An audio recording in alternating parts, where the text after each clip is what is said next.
E hoje trazendo aqui a presença do deputado federal Domingos Neto, do PSD.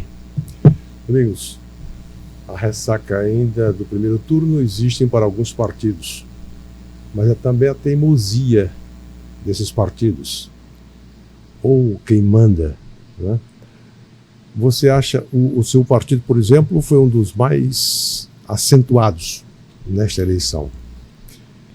Isso traz o quê em termos de impacto para 2026?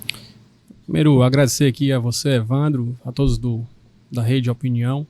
Para mim, eu fiquei muito feliz com o resultado da eleição, que demonstra a solidez da base do PSD no estado do Ceará. Nós tivemos 51 candidatos a prefeito, 49 a vice, 1.045 candidatos a vereador e mesmo os que não ganharam, todos eles são abraçados com o partido. O papel do partido é também esse, e como nós temos vários aliados que foram eleitos também em outros partidos. Portanto, para nós, considero um alicerce importante de segmentar e fincar o papel do PSD no estado do Ceará.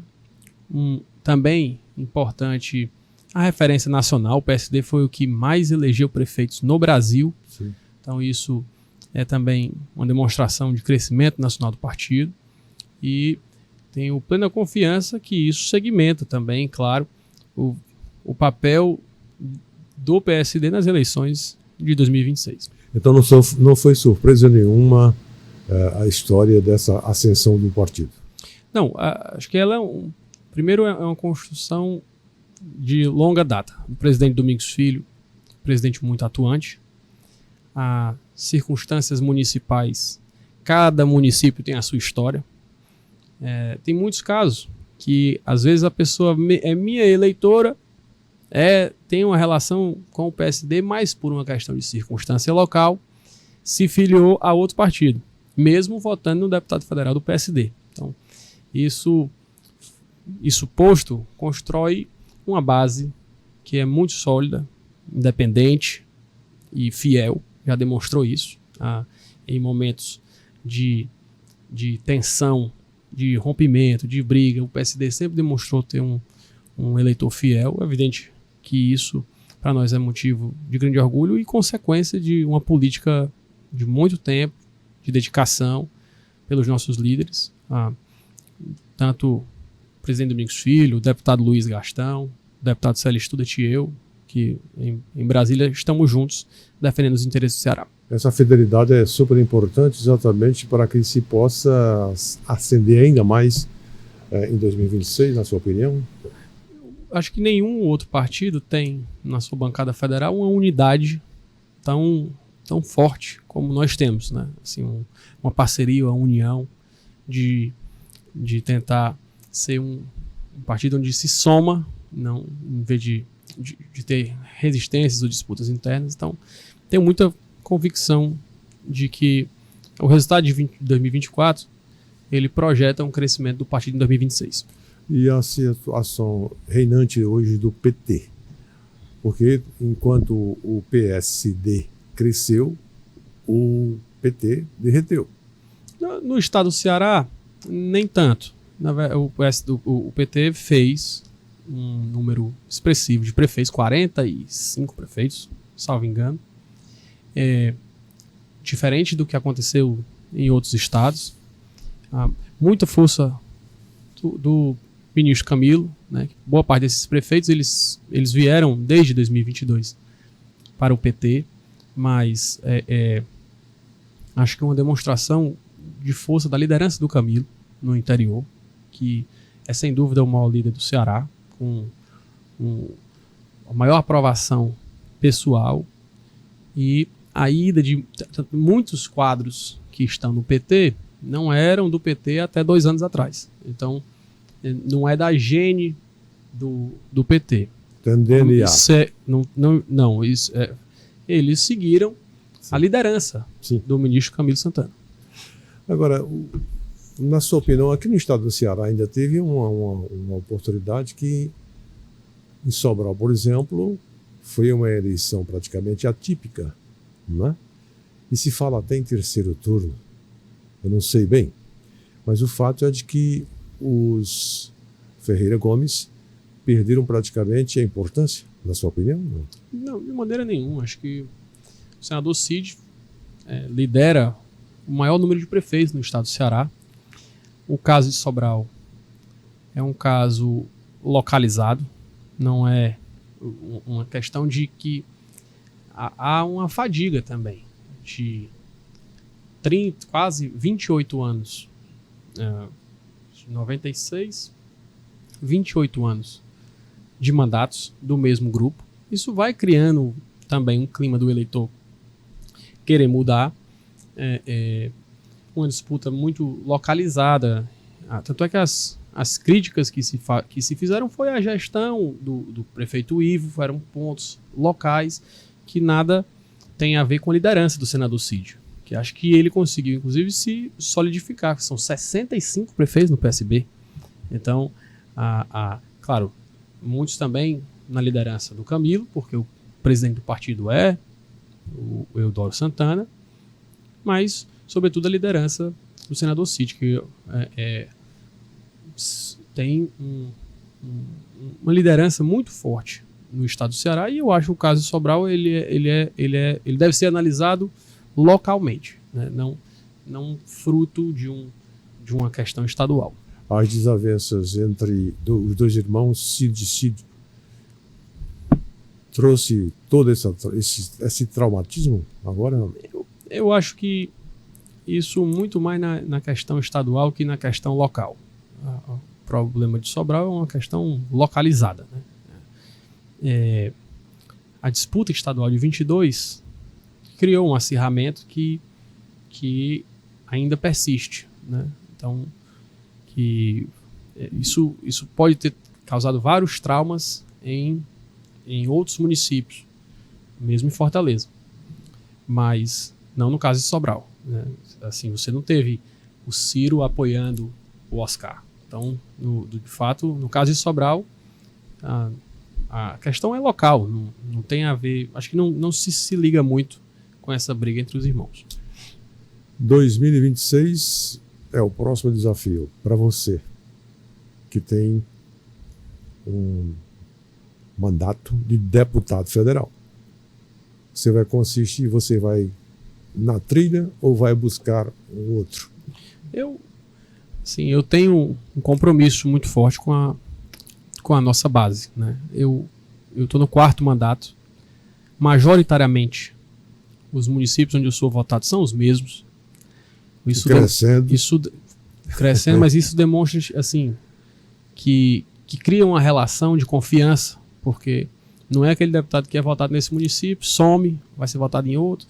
A nossa base majoritária, ela se repete. Então, acho que isso me dá um compromisso de deputado federal muito importante com eles. É evidente que o espaço majoritário vai ser discutido lá na frente. Qualquer político que diga que não tem um sonho de disputar um espaço majoritário está em algum... governador ou vice? Está em algum canto diferente da política. Mas eu vou me preparar para manter o meu mandato de deputado federal. Esse é um desejo, um compromisso também que eu tenho com a minha base, porque eu tento ser instrumento de desenvolvimento para o estado do Ceará, em especial para os municípios que eu represento também. Acho que tenho contribuído muito com isso, com o governo do estado, com os municípios. Vou me preparar para manter o mandato. A política é dinâmica, né? E seu pai está também nela, Domingos. E então surgindo o convite. Olha, você vai ser o governador do estado do Ceará ou o vice-governador. Qual seria? A política, como você falou, começou dizendo, a política é dinâmica, né? Assim, se acontecer a oportunidade do PSD indicar uma chapa majoritária, isso vai ser discutido lá na frente. Então, daqui até lá, nós ainda temos 2 eleições em Fortaleza e Caucaia, e nós temos mais pelo menos 1 ano e meio de mandato até que se chegue ao período quase 2 anos, até que se chega ao período dessas decisões. Isso vai entrar circunstâncias nacionais, entram circunstâncias estaduais. A gente se prepara, mas cargo majoritário é destino. Você não tem como decidir. O cargo de deputado federal, eu consigo me planejar, me organizar, trabalhar, colocar como meta e decidir se quero ser ou não. Né? Num cargo majoritário, né, ele tem tantos fatores que se resume a destino. Então, tem que haver só citar. Vou pegar logo pelos os nossos governadores. O Camilo foi governador 8 anos. E na época os pré-candidatos eram do PROS. Então, o Elmano também era pré-candidato a deputado estadual, não tinha previsão de ser candidato a governador. Ou a própria Jade, que é a vice, também não tinha previsão de ser vice. Por isso quando chega no momento, existe um contexto que não é só a política que resolve. Tem sorte, tem destino, tem um conjunto. O que cabe a mim, a nós, ao PSD, é se preparar. É construir um alicerce político sólido para estar pronto. Né? Então, que foi o que aconteceu agora com a vice, em Fortaleza. O partido politicamente organizado, o partido com representação forte em Fortaleza. Sim. O Célio Estuda tinha 8% nas pesquisas. O Gastão fez um belo organização do PSD Fortaleza. Nós temos um tempo de televisão e uma articulação estadual também forte e a candidata é excelente. Médica, deputada estadual, mulher, mãe, preparada, professora. Então, você se prepara num conjunto que se soma, que nenhum deles resolvia sozinho. Só o fato da Gabriela ser preparada e tudo, não a cacifaria sozinho, sem partido. Nenhum desses outros fatores que eu falei que se somam. Então, o partido se preparou em conjunto, com a participação de muitos, para poder tá indicando uma chapa majoritária. Acho que para 2026 segue a mesma regra. O partido vai se preparar, mas é evidente que isso tem uma questão de destino. Serão quantos candidatos? Serão 2? Serão 3? O que é candidato nacional? Como é a projeção nacional? A gente não consegue prever uma eleição daqui a 10 dias, avalia daqui a 2 anos. Então a gente tem que estar preparado e é evidente que todo partido busca crescimento. Com clareza, deputado, como o senhor fala e como faz também exatamente essa percepção de política que também nasceu, né, na classe política, eu perguntaria com clareza qual é a sintomatologia que o senhor pode dizer diante dessas 2 eleições que estão previstas aqui no estado do Ceará, Caucaia e Fortaleza. Eu acho que em Caucaia o Naumi é grande favorito. A eleição ficou entre o Naumi, que já tirou quase 40%, e o candidato Catanho, que é apoiado pela gestão Vitor Valim. Então fica numa eleição plebiscitária, onde vai estar em jogo a avaliação do prefeito Vitor Valim ou a mudança, que é com o Naumi, que já foi prefeito, e o eleitor tem a condição de comparar as 2 gestões. Então, principalmente isso. E com os apoios que vieram no segundo turno, Coronel Aginaldo e Emília Pessoa, cujos eleitores, cuja base de sua campanha já era muito mais contra a candidatura do Catanho com o Vitor Valim, acredito que esses apoios eles somam muito ao Naumi no segundo turno e o tornam favorito. Então, acho que ao Caio eu estou muito otimista. Em Fortaleza, uma eleição disputadíssima, 45, porque ela voltou, ela está nacionalizada. Ela parece muito o sentimento da eleição de presidente, no caso de Fortaleza. E acredito que o grande trunfo que o Evandro tem é que quando chega na eleição majoritária, existe também o voto da rejeição, que é o voto de que a rejeição ao Evandro. Não voto no Evandro porque não quero apoiar o partido, por exemplo. Ou a rejeição ao André, que pode ter uma outra série de motivos, mas um que eu acredito que vai ser decisivo, que é a experiência de gestão. É você pensar que será se ele vai ter condições de fazer um bom mandato por Fortaleza. Quando chega nessa pergunta, acho que a rejeição do André cresce e é onde é o trunfo do Evandro para vencer essas eleições, que não serão eleição fácil. Aliás, Fortaleza, nas últimas eleições, quase todas elas, foram segundo turnos acirrados. Então, acredito na vitória do Evandro e acredito que o grande trunfo é esse. Além dele, ele tem, pessoalmente, pela sua experiência, e tem o conjunto de apoios necessário para fazer uma melhor gestão em Fortaleza. Essa rebeldia de alguns partidos se inserindo em outras campanhas, tanto do André como do Evandro, isso faz uma diferença na sua opinião? Porque Fortaleza geralmente é uma capital rebelde. Mas numa eleição disputada como essa, toda a ação política tem algum efeito. Uhum. Então, a adesão de uma liderança, a adesão de um partido, o mesmo trabalho que é feito, por exemplo, das lideranças do interior que vêm para Fortaleza para trabalhar nas colônias, todas essas ações, elas têm algum resultado político que pode fazer uma diferença numa eleição disputada. Então, apesar de eu achar que no final das contas o majoritário vai ser o plebiscito, vai ser quem é o melhor para Fortaleza. Deputado, eu perguntaria para o senhor o seguinte: existe vamos agora para o cenário nacional, existe uma queda de braço entre Congresso Nacional e STF por conta exatamente dessas emendas, né? E o ministro Flávio Dino, né, está nessa pendenga, juridicamente falando, com vocês parlamentares.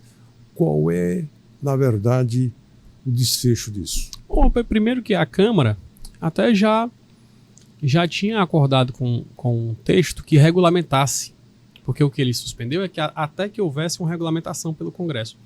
O Senado ainda está nessa briga interna para dar para fechar um texto que atenda. Mas, de fato, criar regramentos, isso é fundamental, é importante para dar transparência, para dar qualidade no investimento. Nessa parte aí, sou totalmente favorável que se crie um regramento. Já venho tentando isso fazer há algum tempo. Acho que o texto que a Câmara tinha sugerido era um texto que resolvia, mas o Senado não acordou. É difícil você mexer com duas casas, com duas realidades totalmente diferentes, porque são eleições majoritárias e outros são eleições proporcionais, mas que de fato há uma pressa de que isso seja resolvido para que não se tenha um prejuízo do ponto de vista orçamentário, porque o orçamento está bloqueado, nem vai ser gasto para nada, nem para ninguém. Então, nós corremos risco de colapso em obras em andamento, nós corremos risco de colapso na saúde, no caso de municípios, de estados que estavam contando com os recursos de saúde, uma série de imagine que nós temos vários casos que estão com obras aguardando essa liberação para que sejam iniciadas. Então isso cai o investimento do Brasil. Então por isso existe uma pressa em se resolver. Mas que eu tenho muita convicção de que isso no mês de novembro deve estar solucionado. Isso poderá afetar, seguramente, se não se resolver, né, problemas para vocês que têm participação, como o senhor tem, colégios eleitorais no seu estado. É isso? Eu não acho que será nesse nível, até porque o orçamento é muita parte impositiva, né? Na verdade, e é para todos, né?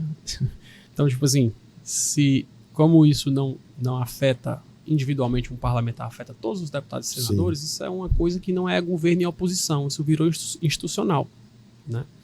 Então, criar regramentos, eu também acho que tem que ser feito. Então, um texto que dá transparência, cria regramentos, fortalece projetos importantes, dá clareza no uso do gasto. Tudo isso, eu acho que são evoluções que devem ser feitas e que eu acho que a gente consegue aprovar um texto como esse, com a sensibilidade dos senadores, até o mês que vem. E com a decisão tomada pela Câmara, pela Comissão de Constituição e Justiça da Câmara Federal, de certa forma, não deixar que monocraticamente as coisas fluam. Qual é a análise do senhor? Eu não sei se essa comissão será instalada. O que me consta é que ela não seria instalada pelo presidente Arthur Lira. Uma parte do projeto, até do que foi aprovado no Senado, acredito que deve ser uma evolução que a gente precisa fazer, inclusive em conjunto com o Supremo Tribunal Federal. Aqui, se tenham limites em ambos os poderes. Sim. Então acredito muito que essa pauta só será feita se ela for consensuada. Eu não vejo o presidente Arthur Lira instalando uma comissão sem ter uma discussão institucional entre poderes. Então, até para que se haja isso combinado, eu acho muito difícil que ele coloque para frente isso sem um diálogo institucional com o Supremo. Sobre esse assunto ainda eu gostaria de perguntar ao senhor o seguinte: existe uma possibilidade, a proibição do uso de celulares em escolas, na fase que se abrange o infantil, o fundamental e o médio, não o superior. Qual é o conceito que o senhor tem sobre isso? O projeto que trata é de agora? minha autoria. É da sua autoria? Eu apresentei o projeto já no ano passado. Melhor. Foi votado a urgência. Nós perdemos na urgência no plenário no ano passado.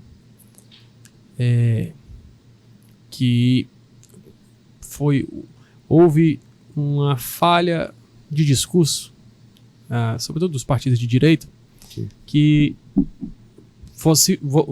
eles subiram na tribuna para discutir contra esse projeto, achando sim, que tirava um instrumento de liberdade do aluno, de olhar, tipo assim, de poder se defender de um professor que eventualmente estivesse fazendo algum tipo de apelo político, ou seja, um problema muito menor. Que eu acho que do ano passado para cá,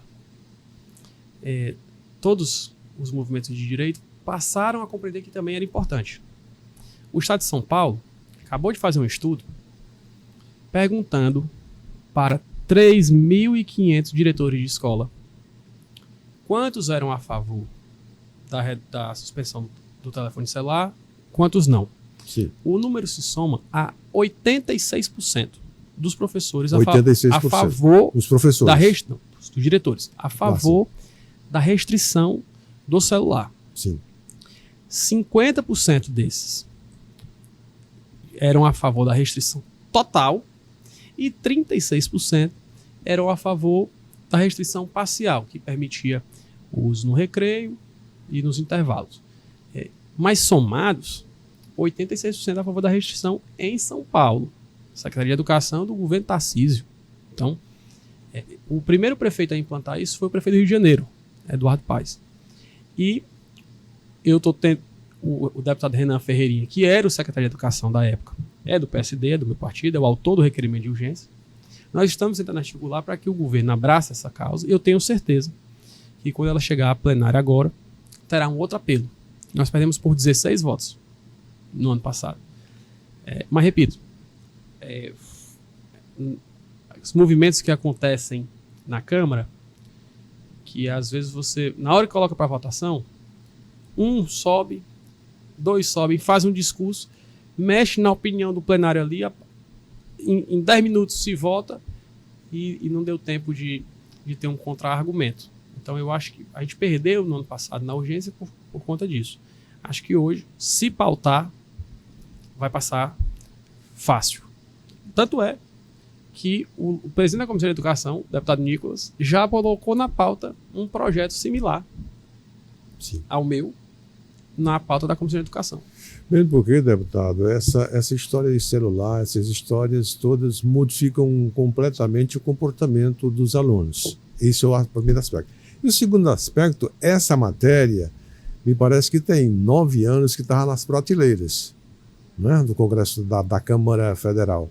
Não é possível que, diante da circunstância que a gente vive hoje, com o censo escolar demonstra isso, né? Há uma ascensão, mas também tem uma queda. Isso. O projeto de 2015 é de autoria do deputado Alceu Moreira, do Rio Grande do Sul. Ele é diferente um pouco do meu, sim, na abordagem. O que eu acho que seria o caminho era que pudesse ter uma urgência constitucional de um projeto que tivesse também uma participação do Ministério da Educação.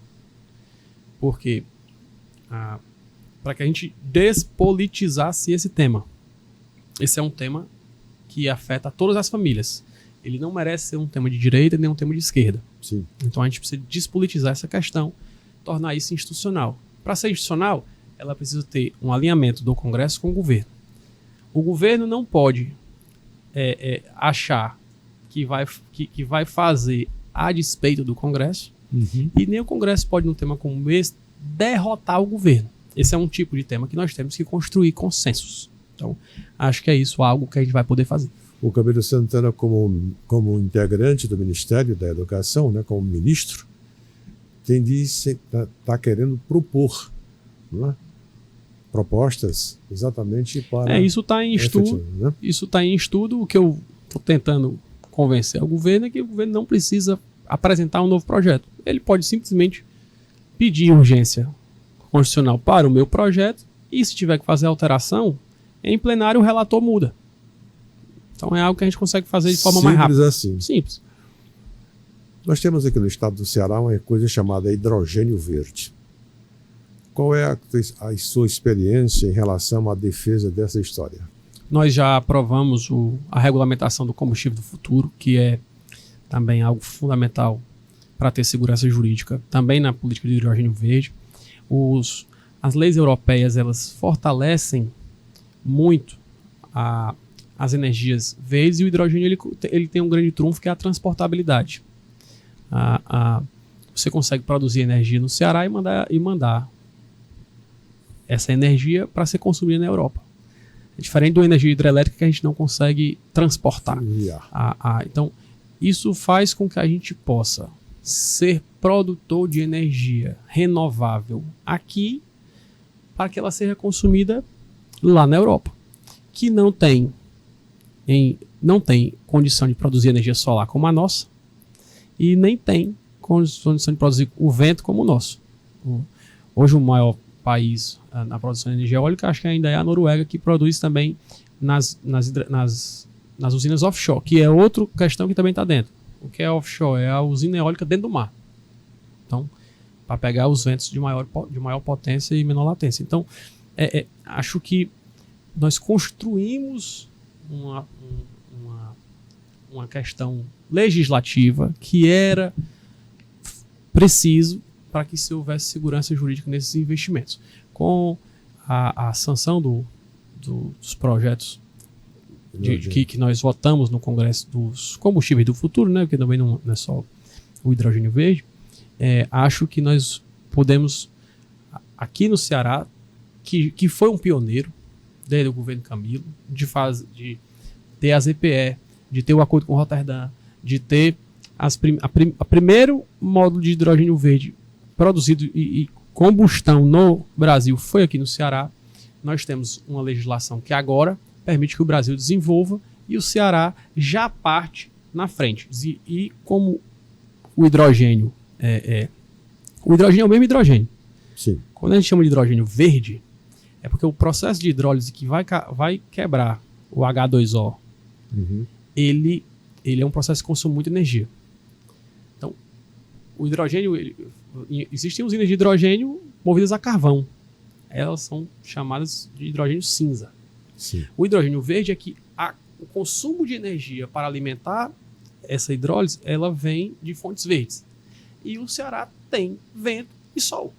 Então, é isso que vai permitir, inclusive, interiorizar esse desenvolvimento. Como já tem várias usinas solares sendo colocadas no interior do estado, nós temos leilão de transmissão para acontecer, que vai beneficiar ainda mais o estado do Ceará.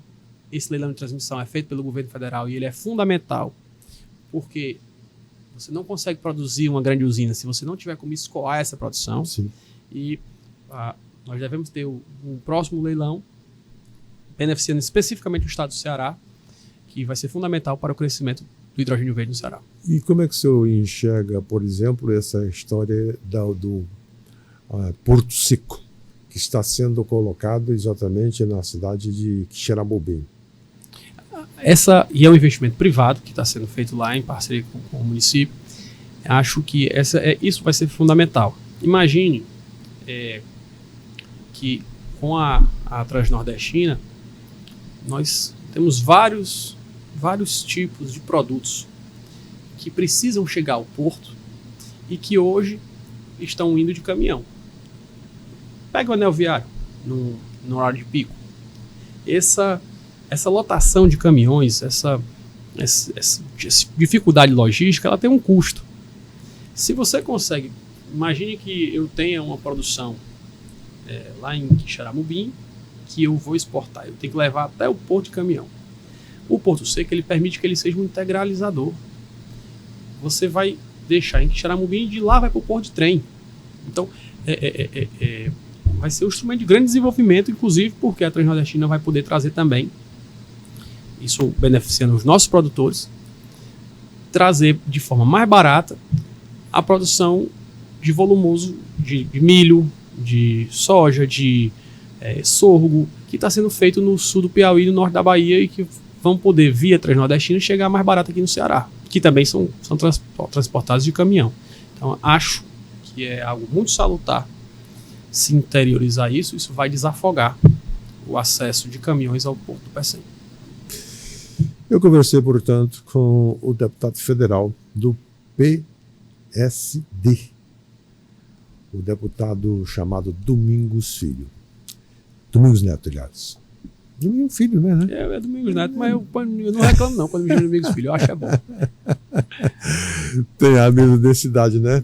Abraçar o senhor e dizer da satisfação de tê-lo aqui. E vamos trazer mais informações quando em outra oportunidade terminar esse segundo turno de eleições, sem sombra de dúvidas. Eu que agradeço, Evandro, e a todos que fazem uma opinião, na pessoa do Roberto Moreira, e quero estar sempre à disposição. Valeu, irmão. Forte abraço.